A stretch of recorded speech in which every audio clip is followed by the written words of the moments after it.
Hi crafty friends, Melissa Minor here, and I'm really excited to be sharing a layout with you for Color Rush Studio. I'm guest designing for them this month and I'm using the U-Rock main kit. Now they have given me a discount code to pass along to you. You can use code 10melissa and that will save you 10% on your website orders. So I will leave their website link down below in the description box, as well as a full unboxing of the U-Rock kit.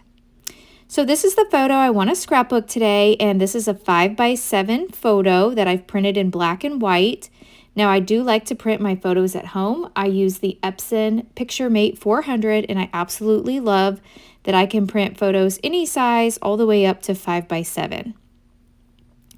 I've taken several of the pattern papers and I've cut them into 2x2 squares, and then I've also used my distressing tool and I distressed those off camera.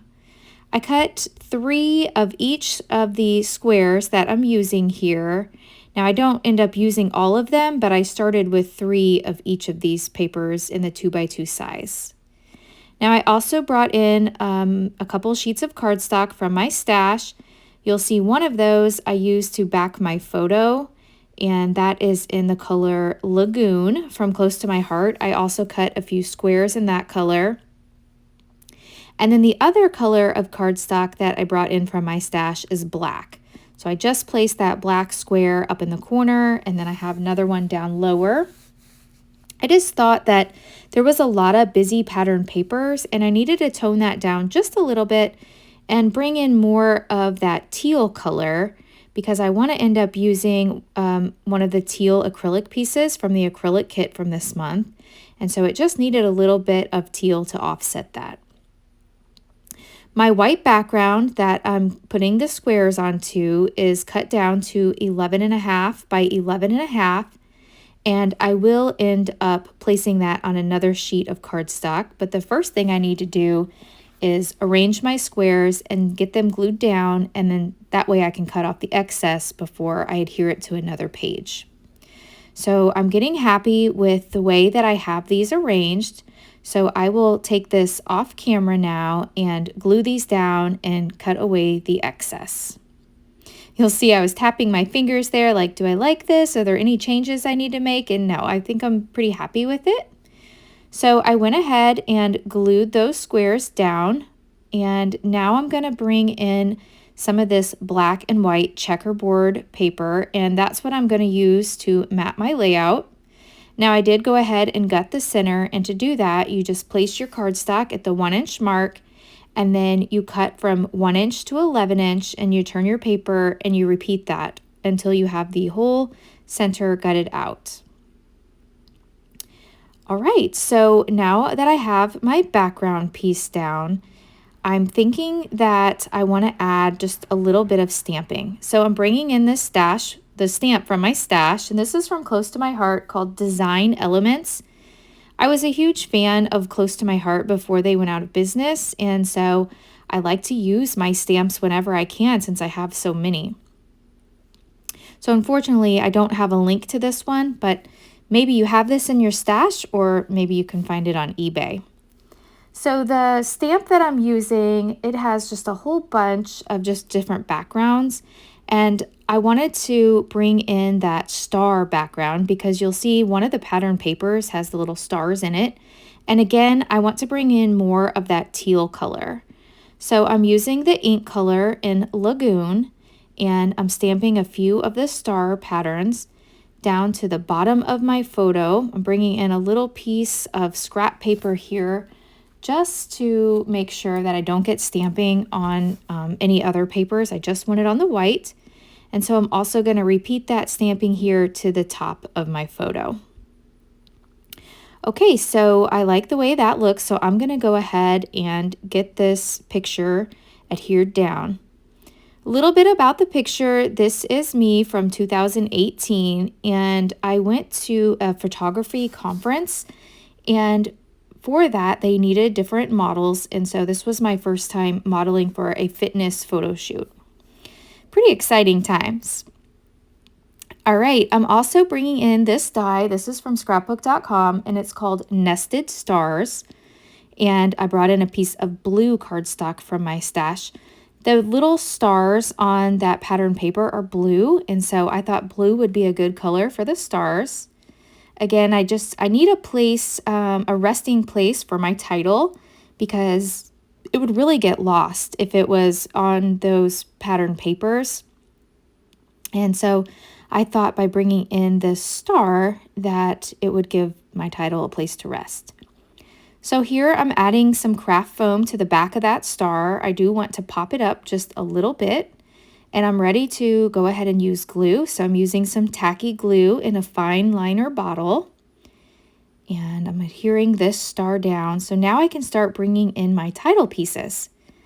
So with the acrylic subscription this month, you get all of these beautiful title pieces, and I thought Be Bold, Be You was perfect for this opportunity that I had that goes along with my story for the photos.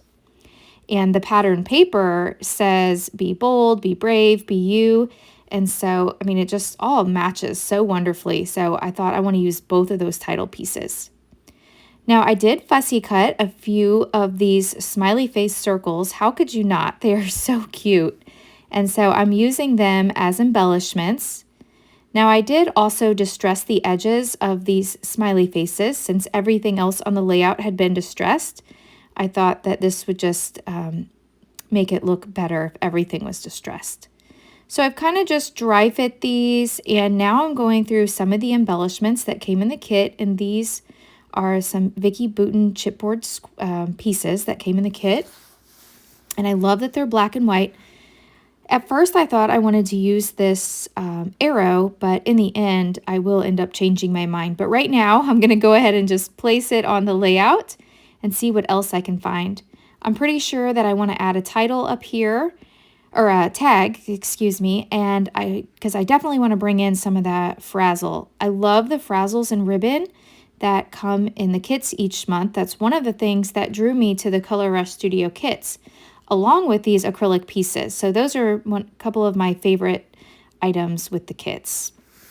So I wanted to make sure I had a tag on the layout, so I had a place for that frazzle and ribbon to go. All right, so again, I've just got everything dry fit, and I went ahead and glued those pieces down. And now I want to go ahead and bring in my ribbon. Oh, I don't think I actually glued everything down yet, but I have it pretty much where I want it to go, so I'm ready to glue things down.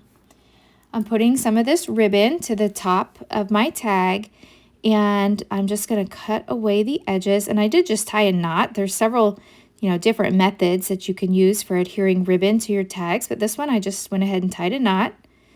I'm using my tape runner here and going to go ahead and put tape, and now I'm ready to start gluing everything down because I have it in the places that I want. So I'm using my tape runner here to start putting some of the circles down, and the little teal circle there that's underneath my photo, that one has the edge cut off. It was like on the edge of the paper. And so that's how I figured out the placement for that one. I know I needed it tucked under the photo. So I'm not really sure that I like the way that blue smiley face looks down there, but I'll go ahead and just keep it there for now. Now I'm bringing in this piece, and I think this is meant to add to a strip of paper, kind of like a belt loop, I guess you'd say. But I'm not using it in that method. I'm just using it as a little banner over the top of my photo. And again, it's going to draw some more teal onto my layout. So I think that's super cute. And it goes with the smiley face theme, so everything just ties together. It's another thing about these Color Rush Studio kits is that everything just mixes and matches and goes so well together. I love scrapbooking with kits. They kind of just take all the guesswork out of everything. Okay, now you'll see that I did go ahead and move that blue smiley face over. So when I printed the photo, I kind of resized it to this 5x7 size, and the photographer's name is down there in the bottom of the photo, and it was kind of cut off. His full name isn't there. I will be sure in my journaling to give him credit. The photo was taken by Mark Brown Photography. And so since I covered that up, I will add it to my journaling. So now I'm bringing in a few of the acrylic stars that were in the kit, and I think that these really pop when I place them on the cardstock pieces. So I'm being sure just to add those to the cardstock pieces. I kind of wish I had a third one. I like to embellish in clusters of 3, so I'm kind of breaking all of my rules on this layout. I've got 4 smiley faces, I've got 2 stars. It's the opposite of everything I talk about. I usually am in odd numbers and 3s and 5s, and I'm breaking all the rules here. But are there really any rules in scrapbooking? It's all up to our own interpretation, and we make the rules. It's our layout, right? It goes in our scrapbook. The important thing is that we're documenting our memories, and this was one of my favorite memories. Like I said, it was several years ago, but it was a really great experience, and I hadn't scrapbooked this yet. It's not very often that I make pages about myself, but with these titles, I thought it was perfect for this. So I'm adding a few of the thickers that say 2018 to document the year. And now I want to add some journaling strips to add a little bit of my story on here. Basically just where I was and again, the photographer's name. I'm using a Le Pen journaling pen to make my journaling lines. So now I have the journaling complete. Here I'm bringing in, I want to add some splatters. So I'm bringing in a luster brush from scrapbook.com. And this is, besides paints, this is one of my favorite methods to apply splatters. This pen just makes it super easy. And I didn't want to add any watercolor. I was afraid that it might run on my ink that I put down. I don't usually mix and match my ink with paints, so I thought that this was a sure method and a way not to smear anything. So this is a flat. It's not a shimmer or anything. This is just a black flat paint. And so I'm just squeezing a little bit onto a scrap paper there and using the lid to make some splatters all around my page. I did cover up my photo with a piece of cardstock to make sure that I didn't get any onto my photo. So I think you can never have enough splatter, so I continue splattering for quite a while. And now I've removed my piece of cardstock, and I think that this is the end of my layout. I'm happy with the way this turned out. So I will have still shots over on Instagram and my Facebook, as well as at the end of this video. So if you've enjoyed this video, please hit that thumbs up button. If you're new, I hope you'll subscribe and come back. I will have links to everything I use down below in the description box, and I appreciate when you shop my links, as that does help support me and my YouTube channel. Thanks so much for watching, and I'll catch you in the next video. Bye!